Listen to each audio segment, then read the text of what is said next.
Amen. Gloire au Seigneur Jésus, nous bénissons encore notre Dieu pour cet après-midi. Nous allons rapidement prendre nos Bibles, si nous les avons, et nous allons aller dans Matthieu. Nous allons lire Matthieu 26 et 27. Nous allons commencer dans Matthieu 26.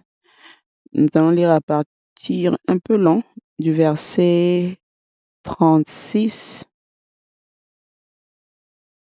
à 50, tout simplement pour qu'on ait l'idée complète du contexte. Et ensuite, on va aller dans Matthieu 27. Alors, je vais lire pour être rapide, pour économiser le temps. Alors, Jésus arriva avec ses disciples à un endroit appelé Gethsémane et il leur dit, « Asseyez-vous ici pendant que je vais là-bas pour prier. » Puis, il emmena avec lui Pierre et les deux fils de Zébédée. Il commença à ressentir de la tristesse et de l'angoisse. Il leur dit alors, « Mon cœur est plein d'une tristesse mortelle, restez ici et veillez avec moi. » Il alla un peu plus loin, se jeta le visage contre terre et pria en ces termes. « Mon Père, si c'est possible, éloigne de moi cette coupe de douleur. Toutefois, non pas comme je veux, mais comme tu veux. » Il revint ensuite vers les 3 disciples et les trouva endormis. Il dit à Pierre, « Ainsi, vous n'avez pas été capable de veiller avec moi même 1 heure? Restez éveillés et priez pour ne pas tomber dans la tentation. L'être humain est plein de bonne volonté, mais il est faible. » Alors dans ce passage, le verset clé où nous allons vraiment nous atteler dessus, ce sera le verset 41. Je vais encore le relire. « Restez éveillés et priez pour ne pas tomber dans la tentation. L'être humain est plein de bonne volonté, mais il est faible. » 42.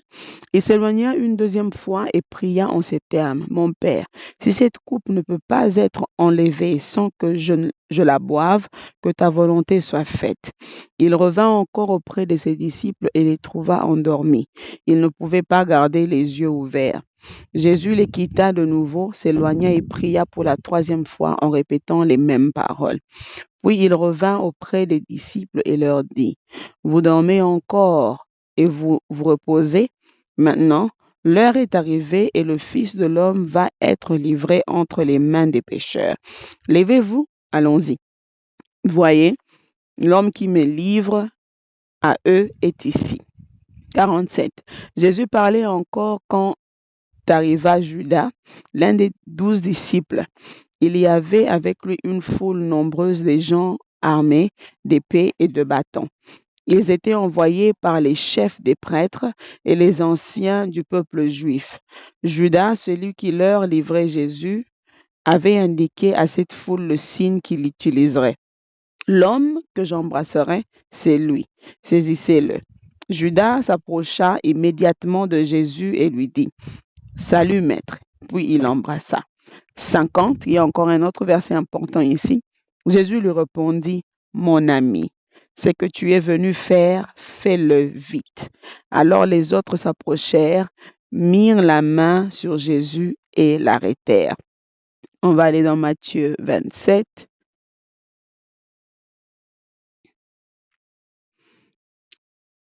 On va lire à partir du verset 3, Matthieu 27, 3. Là, mais c'est pas trop long ici, je veux qu'on s'arrête quelque part.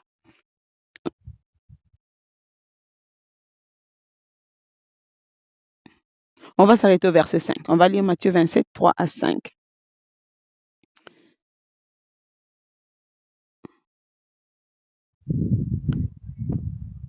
Alors, Matthieu 27, 3 à 5.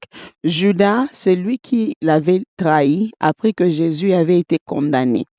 Il fut alors pris de remords et rapporta les 30 pièces d'argent aux chefs des prêtres et aux anciens. Il leur dit, « Je suis coupable.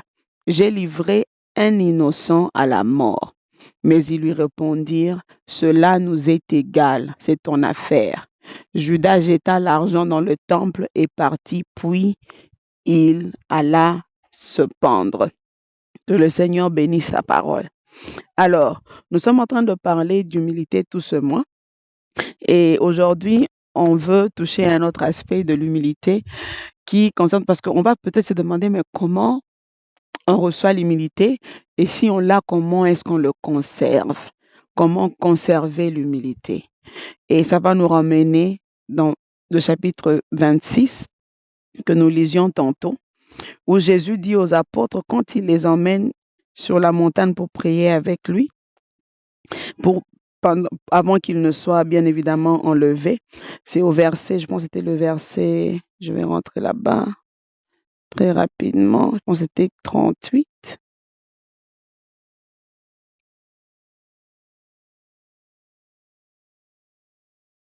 Verset 41, où il leur dit, restez éveillés et priez pour ne pas tomber dans la tentation.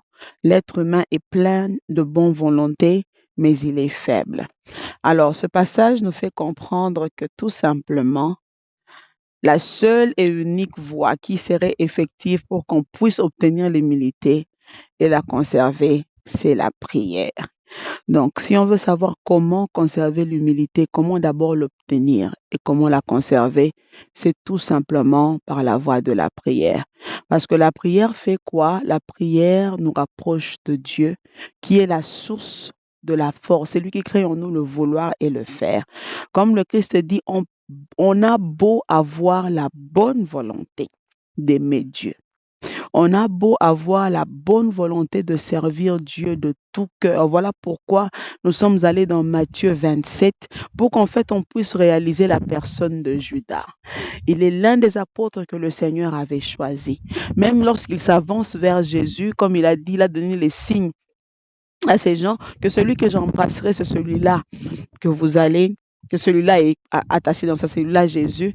Lorsqu'il s'approche, il embrasse Jésus, l'appelle mon ami. Donc, il était proche de Jésus. Indépendamment de la bonne volonté que Judas pouvait avoir, comme Christ dit ici, c'est que Judas avait oublié, comme la plupart de nous oublions, c'est que nous pouvons avoir cette bonne volonté, mais nous sommes faibles. C'est une réalité. Donc, au moment où nous oublions que nous avons en nous de la faiblesse, nous serons dans l'incapacité d'obtenir d'abord l'humilité ou encore de la maintenir. Judas était l'ami de Jésus. C'est Jésus qui l'appelle mon ami. Même au moment où, on va revenir sur ce passage parce que c'est un autre aspect dedans, même au moment où il est au point de vendre Jésus, il est en train de le vendre, Jésus continue à l'appeler mon ami, il ne l'appelle pas mon ennemi. Donc, c'est-à-dire quand Judas, on va même dans le chapitre 27, comme on dit en lingala, on dit les ongeliers. Quand il reprend conscience, en fait, il se rend compte, mais qu'est-ce que j'ai fait? Et il court vite pour aller rendre l'argent. Il dit à ces gens que je suis coupable. J'ai trahi un innocent, j'ai vendu un innocent pour être condamné. Donc, il reprend conscience, c'est-à-dire en Judas, il y avait quelque part de la bonne volonté et l'amour pour Jésus. Judas n'était pas quelqu'un qui n'aimait pas Jésus, non. Mais tout simplement, il avait oublié qu'en lui, il y a la prédisposition de la faiblesse, et qui est un problème que nous avons. Voilà pourquoi on a la difficulté de maintenir l'humilité et facilement nous tombons dans la voie de l'orgueil, dans la voie qui nous empêche de continuellement nous dépouiller de nous-mêmes. Et ici, on peut encore comprendre, si on rentre dans le verset 26, Jésus emmène les apôtres, il emmène tout le monde, et puis il prend Pierre. Que le Seigneur nous aide, Esprit de Dieu, aide-nous. Que le Seigneur nous aide vraiment à ne pas oublier que nous sommes faibles. Jésus emmène, quand on lit au départ, au verset 36, il dit, alors Jésus arriva avec ses disciples à un endroit appelé Gethsemane, donc avec tous ses disciples. Et il leur dit, asseyez-vous ici pendant que je vais là-bas pour prier. Puis il emmena avec lui, donc parmi les disciples, il prit avec lui Pierre et les deux fils de Zébédée. Ce qui est encore intéressant, c'est que Pierre est la personne qui plus tard va renier Jésus. Or, Jésus lui avait déjà prévenu que tu vas me renier avant que même le coq n'ait chanté 3 fois. Pierre avait dit non, moi je ne peux pas. Pourquoi? Parce qu'il pensait qu'il suffisait tout simplement d'aimer tellement Jésus, de jurer lui être fidèle pour ne pas tomber. La preuve en est ici. Donc Jésus savait déjà, Jésus va parce qu'il il sait que le temps pour être arrêté vient. Donc lui-même, malédiction Excusez, il y avait un appel qui venait. Si je compte sur moi-même, je risque de refuser la croix dans le comme mes coups sauter. Il va à la montagne pour prier, pour qu'il puisse se ressourcer auprès du Père que craignons-nous le vouloir et le faire, pour qu'il ait la force de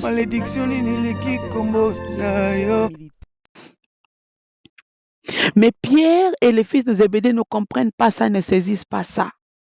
Qu'en fait, la tentation va arriver.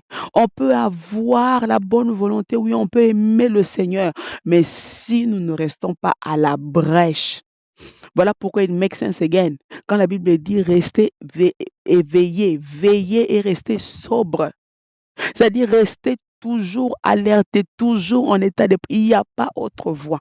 Bien aimé, aujourd'hui, le Seigneur nous interpelle encore. Oui, on peut aimer le Seigneur. Oui, on peut avoir été dans l'Église pendant des milliers d'années. Oui, on peut avoir été baptisé dans les eaux les plus saintes.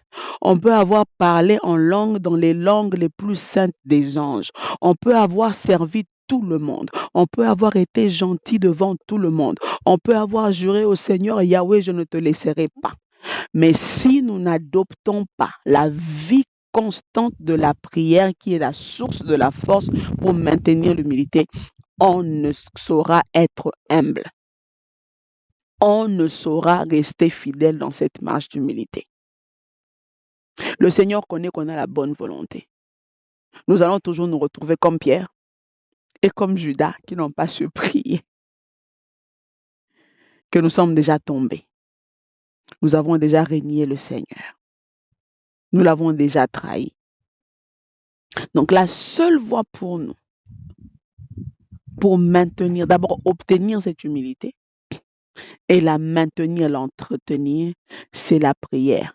L'humilité ne vient pas, elle vient, elle est là et puis donc tu es là et puis non, ça reste constamment, non. Elle doit être entretenue, elle doit être maintenue. Dieu seul est la source de l'humilité. Si Christ cette nuit-là n'avait pas prié, Christ ne serait pas allé à la croix. Il n'aurait pas eu la force. Il n'aurait pas eu la force de rester humble et d'accepter.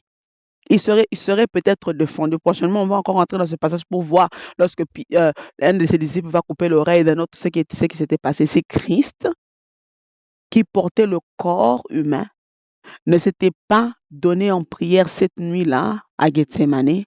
Christ n'aurait pas su aller jusqu'à la croix. Alors si Christ lui-même dit, l'être humain est plein de bonne volonté, mais il est faible, donc il faut prier, rester éveillé, prier. Donc lui-même aussi devait prier. Il dit que mon cœur est en peine jusqu'à la douleur de la mort. Donc il est tellement en peine, donc il a besoin de prier. Là, combien de fois nous? Combien de fois nous? Donc arrêtons de nous faire des illusions. Importe peu tous les versets bibliques qu'on a mémorisés. Importe peu le nombre de fois qu'on est tombé ou parce qu'on a reçu, je ne sais pas moi, une visitation du Saint-Esprit. L'humilité se cultive, se conserve dans la vie de prière, où nous cherchons constamment la face de Dieu pour que nous restions continuellement brisés. Ce n'est pas une affaire d'une fois, c'est parti 1-1. C'est une vie, c'est un mode de vie.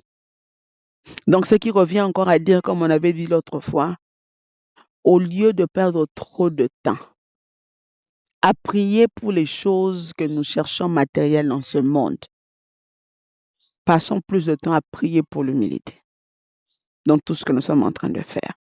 Parce qu'au moment où nous arrêtons de prier pour demander de l'humilité, au moment où nous arrêtons de prier pour nous rechercher à avoir cette force, parce que l'humilité demande beaucoup de force. L'humilité, c'est une force.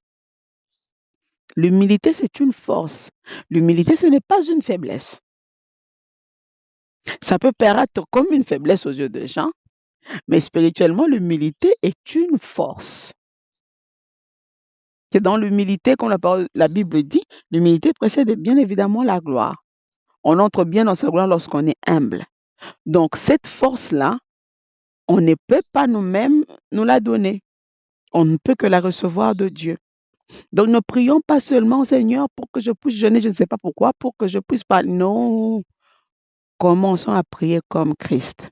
Donc, ce passage devient, comme on dit quoi, un slogan, hein? Mhm.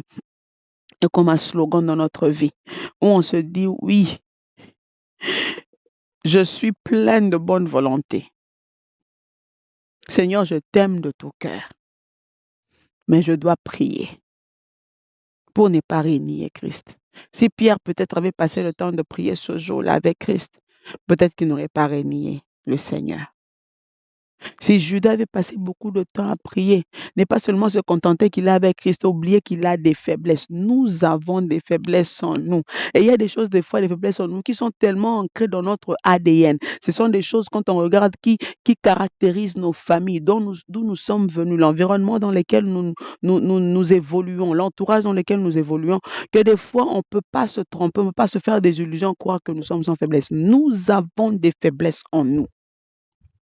Et ce sont ces faiblesses qui combattent notre humilité pour bien servir Dieu. Donc, il faut constamment, personne de nous ne sera sans faiblesse. Christ Yéyo. Il nous a prouvé lui-même, même en lui, il y avait la faiblesse parce qu'il avait porté le corps. Donc, son côté humain était faible et avait besoin de Dieu jusqu'à la mort avant la mort de la croix pour qu'il puisse tenir, pour qu'il puisse monter. Preuve en est encore lorsqu'il est sur la croix.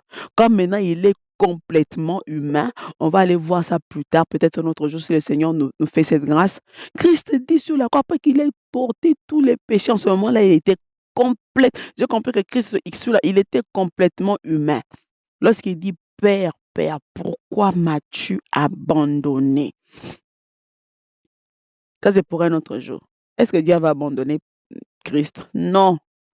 C'était tout simplement la révélation de la nature humaine que Christ, parce qu'en ce moment-là, il portait ta nature, ma nature et la nature de tous les Israélites qui étaient là en ce moment-là. Il était homme. En ce moment-là, en lui, il avait tous les péchés du monde, donc caractérisé par la faiblesse. Un corps qui est capable de dire que Père, tu m'as oublié, comme nous le faisons d'habitude. Bisosuko banani. Pourquoi qu'on n'a plus de faiblesse? Faisons très attention. Faisons très attention, c'est une interpellation. Restons humbles au point de reconnaître que, importe peu tous les dons, tous les ministères, toutes les âmes qu'on a déjà gagnées en Christ, tout ce qu'on a déjà pu faire ou qu'on fera, aussi longtemps que nous sommes dans ce corps, nos titres, nos achievements étant qu'enfants de Dieu, l'amour qu'on a pour Dieu ne suffit pas pour rester fidèle dans cette marche qui nécessite l'humilité. Nous devons constamment prier pour maintenir l'humilité. Que le Seigneur nous bénisse.